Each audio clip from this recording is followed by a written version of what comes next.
Welcome to the Michelle Chalfant Show. I'm very excited, you guys, because today I am talking to you about how we resolve triggers. And it's kind of a cool episode because I was really triggered, like massively triggered. And I worked my way through it. And I'm going to talk to you on today's show about how we work through our triggers. What do we do with them? So, this is a great episode today. I think you're going to really like it. So, here we go with resolving triggers. Let me explain to you just real quickly, first of all, what the heck a trigger is. And I think most of you probably know. It's when something happens outside of you, whether it's something you're looking at or someone says something to you, and you feel this gut wrenching desire to just scream at the person in front of you, or you get angry, or you feel small. It changes your state based on something that happens outside of you. We feel bad about ourselves. We want to get angry. All of these things happen. But what a trigger is that person or thing that's happening outside of you, all that's happening is that thing outside of you is reflecting back to you an unconscious belief that you are unaware of. So let's just say, for example, that you have this unconscious belief that happened many years ago, typically in our childhood, something like, I'm unlovable. So when something happens outside of you that reflects this inner feeling of I am unlovable, most of us don't go into feeling that feeling. We instead want to shut that thing down in front of us or shut that person down in front of us and make them stop doing that so I stop feeling I'm unlovable. And typically it happens so fast, we don't stop ourselves and say, I wonder what they're making me feel right now. We instead get angry or yell at them or stop talking to them or tell our friends and family how mean that other person was. And then we get validation from them and they go, oh, yeah, you're right. They're wrong. Then we get validated for how mean that other person was. But really, what happens when we're triggered, it's an opportunity for me to get to know myself better. In fact, it's an opportunity for me to get to know my unconscious parts better. Carl Jung calls this the shadow. It's what lives in the unconscious mind. We have so many parts of us that we have abandoned away that we don't ever want to see. And we certainly don't want anyone else to know about any of these parts because they feel so bad to us. God forbid if we let anyone else know them. And I'm not saying that we have to let the whole world know, but it's for you. You've got to figure out what the heck is going on in the unconscious mind. If you can figure that out, you will feel more whole and complete. And yes, so much of what this model is about, you will start loving yourself. How can you fully love yourself if you don't even know all of your parts? We've got to integrate these parts, get to know these parts of us that feel like you're not good enough and you hate yourself. And when someone else triggers you, it's the most amazing way to figure out what's going on in the unconscious mind. So if you can kind of shift your frame around that and reframe the whole idea of being triggered, instead of being upset, the next time say to yourself, hold on, like maybe I could look inside of myself and see what's coming up for me so then I know this new unconscious part that I have been unaware of for all this time. That means you got to put your anger away and step aside because guess what part of us gets angry? It's that egoic part that sits in the adolescent chair. It's the part that wants to rage and get angry and use anger as a defense, not as a feeling. It's more as a defense to shut that other person down. So we got to move out of the adolescent chair and move into the adult and get curious. And when we're curious, we can start doing this work of healing and transforming these triggers. Let me explain to you what happened with me and how this all went down. So we have some friends here that I've known for probably 4 years or so. People that know me well know that I really don't drink. I don't hardly drink. I might have one drink every 2 months. I'm just not a big drinker at all. So that's one thing. People that know me know that for sure. The second thing is people know that I'm having some issues with sleeping in and sleep. So right now, and for quite a while, instead of getting up at my normal, which I'm a morning person anyway, but instead of getting up at 5 or 6 in the morning, every morning I'm waking up at 4 o'clock. I'm waking up at 4 o'clock. And it does not matter what time I go to bed, I still wake up at 4 o'clock. If I go to bed at midnight, I wake up at 4 o'clock. So for that reason, I go to bed at 9 or 10 o'clock at night, so I get a lot of sleep. I like a lot of sleep. I'm someone that needs to get my sleep. So I go to bed at 9 or 10 o'clock at night. I've been doing this for a long time. People that know me know that this is how I operate. I just honor the fact that I'm waking up at that hour. I've tried a million things under the sun to help me sleep later. For whatever reason, my body's waking up, so I get up and I do my thing at 4 o'clock in the morning. I'm getting up, I'm meditating, I'm enjoying my lemon water in the morning. I love peace and quiet, so I actually don't mind. I watch the sun come up. It's lovely. But anyway, everyone knows that I'm getting up at this hour and then I go to bed really early. So we made plans with some friends, and this friend of mine said, hey, she started texting me because we're going to go out to dinner today. Hey, let's meet at 4 o'clock before dinner and we can have happy hour before we go to dinner. What do you guys think about that? We can go to happy hour and then we'll have dinner and then we can go to a movie. And by the way, I bought movie tickets and the movie tickets are for this movie and it starts at 9:15. I read this text and I have this wave of anger come over me because this keeps happening with her. And I feel just like, do you not know me? Like that's the worst idea on the planet. Number one, I don't mind sitting with people that are drinking. I don't care about that. But I have all these things to do today. And my priority is not happy hour. I am busy and I have all this stuff to do. I'd love to have dinner, but sitting around and doing happy hour today, I already said I was really busy. I can't, it's just not a great thing for me. And she loves to drink and go out and have tons of drinks, which is, again, I have no judgment. I love her. She's fine. But what really bothered me was the fact that she knows that I'm not that way. And she not only said, let's go drink, which she does all the time, but also, hey, I bought tickets for this 9:15 p.m. movie. And I said to her yesterday, well, I go to bed early. I can't do a late movie. We can do a movie, but like a 6 or a 7 o'clock movie.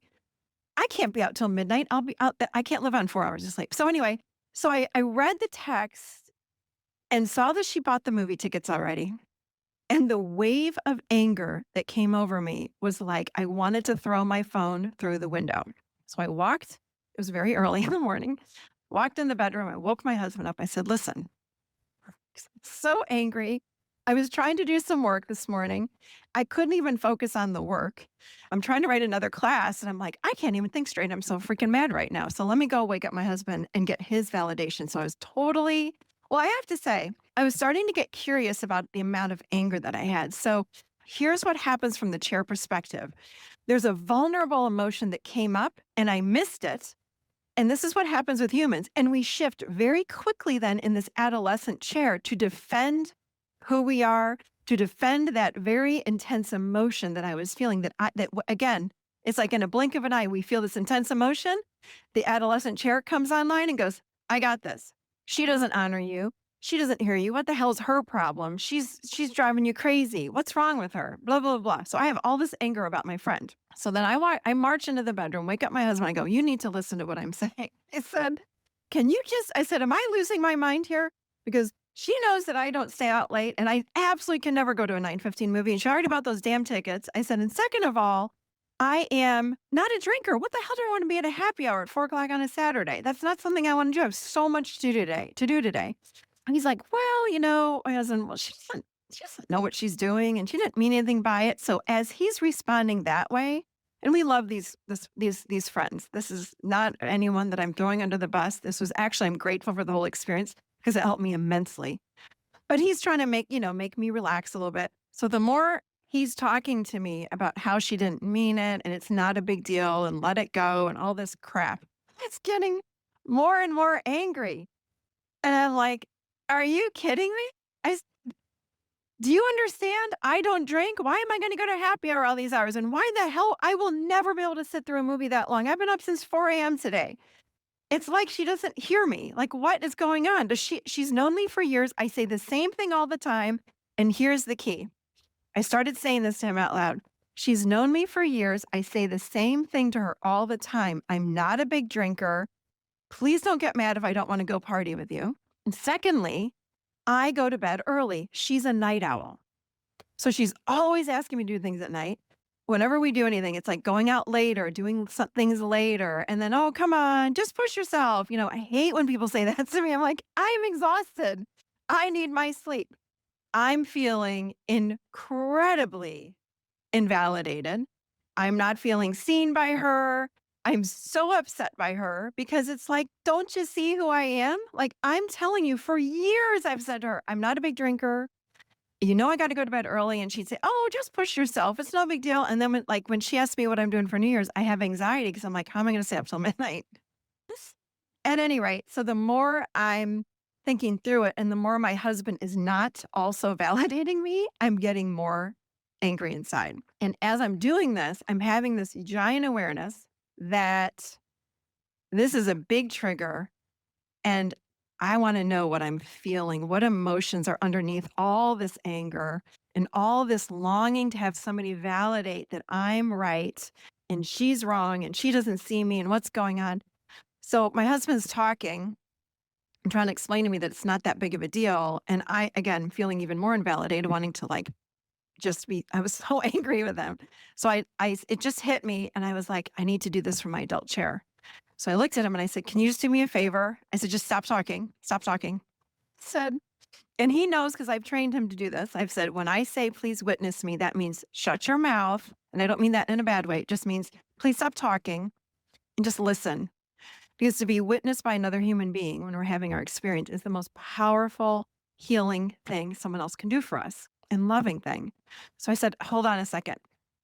I want to have an experience around this and I need you just to witness me. Can you do that? And he said, yes. I said, okay.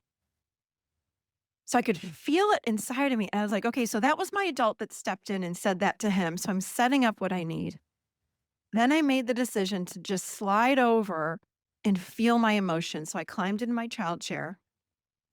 I'm doing this, of course, metaphorically. He's like laying in bed and I'm just standing next to the bed and he's just staring at me. So I could feel though the energy shift. That's the thing. Like when I say we're sliding from chair to chair, you can use physical chairs for sure, but there's an energetic shift that happens inside of us. So I feel this wisdom that comes in with my adult. And then I feel this very fast paced defensive energy that comes in with my adolescent. And then this innocent, vulnerable energy of the child. So I said, I know I got to go there. So as I'm upset, I just shut my mouth and I started taking really slow, deep breaths. And I could feel my energy drop into my emotional body. And then I said, okay. And I started talking to my husband. I said, you know what? And I just started speaking very slowly about or how it makes me feel when she does not validate me. And I said, it really hurts me that I've known her for all of these years and she does not validate and acknowledge the fact that I don't drink. I hardly drink and she's a big drinker. And it's like she doesn't hear me or see me. I said, it also hurts that she thinks that she always is pushing me to stay up later than I can. It's like, and then this is when it all cracked open. I said, it's like I'm invisible to her. Like, does she not see me? And then I took a moment and I just the key is to breathe really slowly. It slows everything down and it kept me in my inner child part. And I was breathing really slowly. I could feel my energy drop in further. And it was like poof, all of a sudden, because I was slowing things down so much, I dropped into when I was 5 years old. And I was like, oh my God. And I said, I am invisible. And I looked at my husband, I said, it was interesting. It was fascinating actually, because the voice that was coming out of my mouth was like a 5-year-old. And I said, I couldn't even, as clear as I sound right now, it was like a whisper that was coming out of my mouth. And I said, I'm invisible. Nobody hears me. Nobody hears me. I don't matter to anybody. But it was like a whisper, like you couldn't even hear every word that was coming out of my mouth. And I said, I could feel myself. I was 5 and I was in the middle of my family. And I had started having all these flashes of, wow, I wanted the chaos and the emotional abuse that was all around throughout my family. I had tons of people around me. And as you know, when I speak of family, it's this Italian family. So it's not like it was just mom, dad, sister. It was mom, dad, sister, grandma, uncles, aunts, cousins. It was all of us. And I sat there and I was just looking at my husband. And sometimes I was looking up at the ceiling and I said, in this little girl, like couldn't barely speak voice, I knew again, there was like the adult wisdom was there guiding this whole process. And I knew I needed to say it out loud. That's so important. I said, and again, I was speaking from this very old part of me that was only 5 years old. And I said, all of these people are around me and they don't hear me. I want this chaos to stop in the family. I want someone to hear me. I said, nobody ever hears me. Wow, I was crying really hard at this point, and I said, "Doesn't anybody see me? I'm invisible. I'm invisible, and maybe I don't even matter. I'm invisible, and maybe I don't even matter. In fact, I know I don't matter to anybody because if I did, this chaos would stop." Whew. Take a deep breath on that one because it's like just powerful. It was so powerful. And I kept my breath and my breathing very, very slow. I just kept breathing and I knew to breathe because I hold my breath. And I kept saying to myself, again, the adult voice was coming and saying, breathe, breathe. I just kept breathing and I sat with it. I just sat in those emotions. And I'm going to tell you right now, the whole process took maybe from start to finish 5 minutes or so, maybe 7 minutes. It was not like an hour, it was maybe 5 to 7 minutes. That's how quickly this goes. So I sat in that I'm invisible. I sat in, I don't matter. Nobody's stopping this chaos. I guess it's because of me and nobody can see me. Sat in it and sat in it. And then I could feel it wash through me. I just felt this everything as I was breathing, the energy kept moving and the emotions kept moving through me. The next thing that happened was, and this is exactly how it works. If I'm in group with someone or I'm in a session with somebody, this is how it works. And this I'm sharing this with you guys. I brought in this adult voice, and you will know when it's time to become your adult. And the adult speaks fact and truth. It's like my little girl inside of me needed that clarification of what was true. So as a 5-year-old, it felt like I was invisible, and I've carried that with me for all these years. In fact, what was ironic, I was thinking as this was all happening, how often I repeat myself. So I repeat myself to my family, and my children will say to me, "Mom, you've told me like 5 times." And I'll say to them, "But did you hear me?" And they're like, "Yeah, I heard you the first time." And other people have said that to me over my life. And I'm like, "Why do I repeat myself so much?" And it all made sense in this moment. Like, holy crap, it's because I don't feel like I'm seen. I don't feel like I matter. I don't feel heard. I feel invisible. So how the hell would I think that anyone is ever going to hear what I have to say or see me? So then the adult voice came in. And again, you'll know when it's time. Sit in that child and let all of those emotions wash through you and use your breath. Cry them out. If you feel like you want to punch something, go and punch a pillow. Do something, get that emotion to move through you.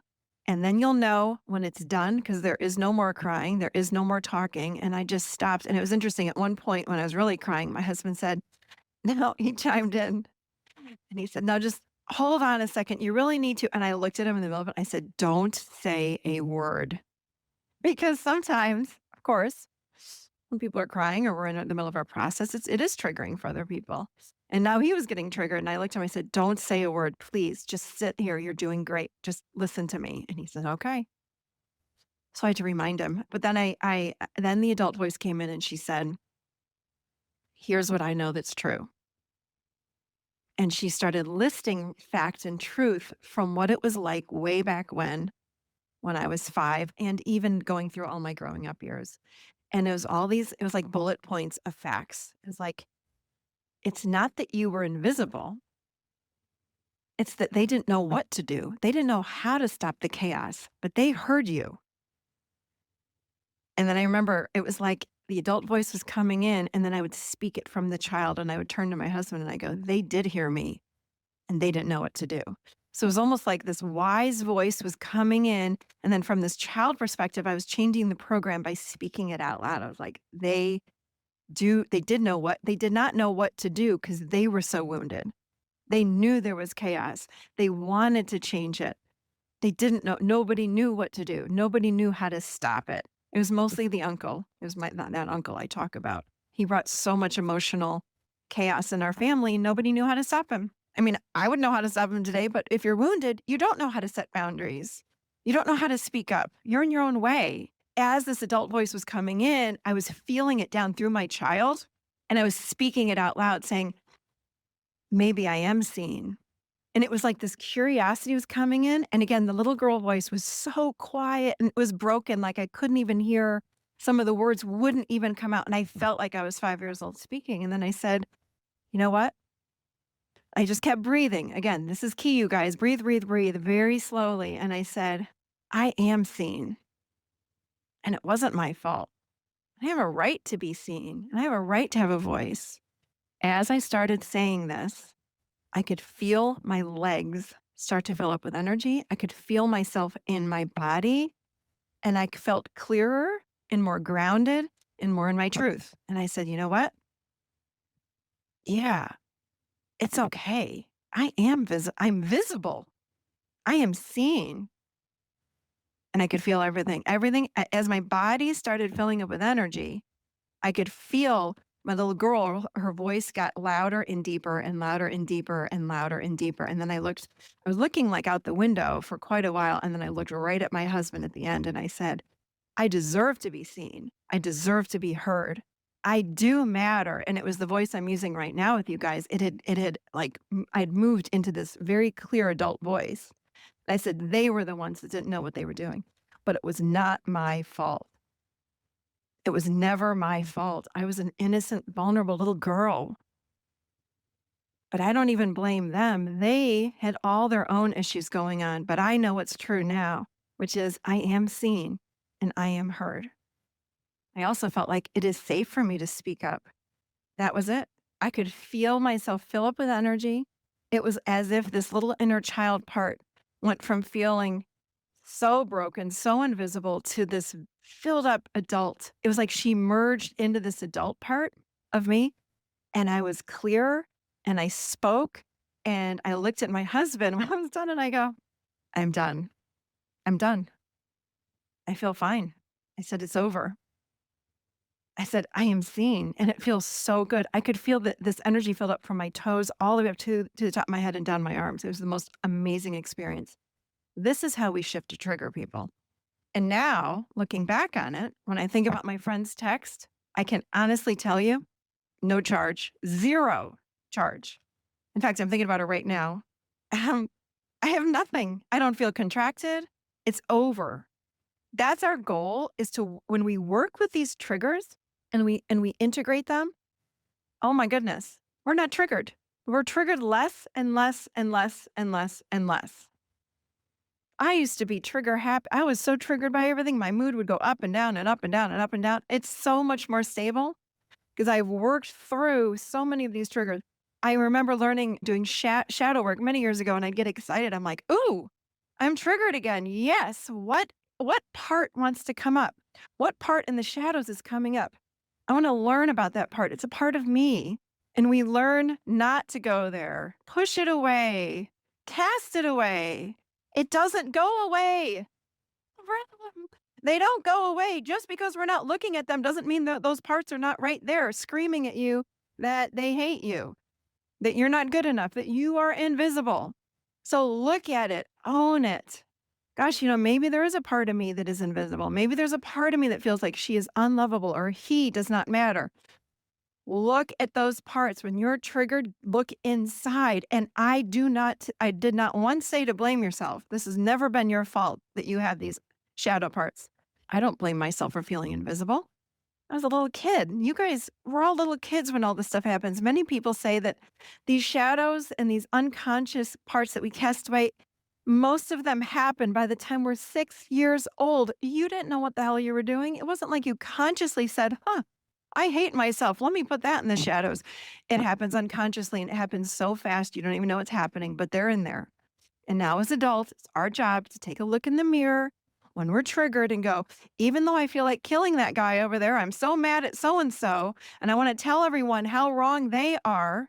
Instead, what we want to do is go inside and go, what's coming up for me? I hope this has been helpful. I hope it does not overwhelm you, what I just shared, as far as trying to do this with yourself, because I just invite you to be easy on yourself. And if you listen to what I did, which is I got curious I sat in my I first of all stepped out of my adolescent chair, got into the child and got curious and wondered, what the heck is it that I'm feeling? Then my adult was next to me. And when it was time, my adult started reciting facts and truth. That's it. My adult started reciting to me facts and truth. When it was time, and you will know it, it's an intuitive thing. When the inner child part is exhausted out all of the emotions, you'll know there's not another emotion to be talked about or felt. Then it's time to bring in that adult voice with a new fact and truth. This is all about updating these old programs. And I can tell you again, it's been probably an hour now. Like, I'm not triggered by her. I love this girl. She's wonderful. I'm thinking about her text right now. I feel flat and like nothing about it. And I would, you know me, I'd be honest. I tell you guys everything. Like, I don't feel any contraction. It's over. And I actually feel more grounded. I feel really present and in my body. Again, that's how we turn around and go, wow, I'm really grateful for that. And I honestly can sit and say I am very grateful for that experience because it has changed me and she helped me find a shadow. We are reflections of each other. We are all reflecting our stuff on each other. That's what we do all day, every day. So pay attention the next time that you're triggered because you know what? It's a helpful thing for you to help you to get to know another part of you that you didn't know until you were triggered. So it's a good thing.